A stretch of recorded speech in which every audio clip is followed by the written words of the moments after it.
2021-ի համեմատ ընդդիմությունը, ընդդիմությունը չասեմ, Ռոբերտ Քոչարյանը ասեմ, շատ ավելի վատ ելակետային դիրքերից է սկսում,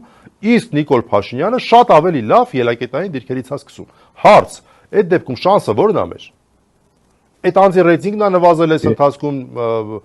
Ռոբերտ Քոչարյանի, չգիտեմ, եթե նվազել է, լավ, այապես չի նվազել հաստատ։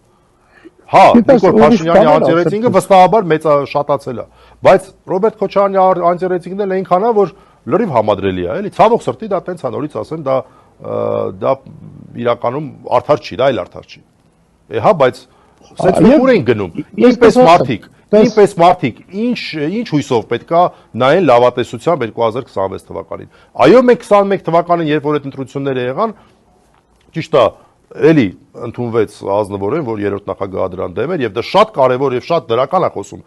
երրորդ նախագահի մասին, որ մարդը այդ ամեն ինչը կանխատեսել է այն ժամանակ,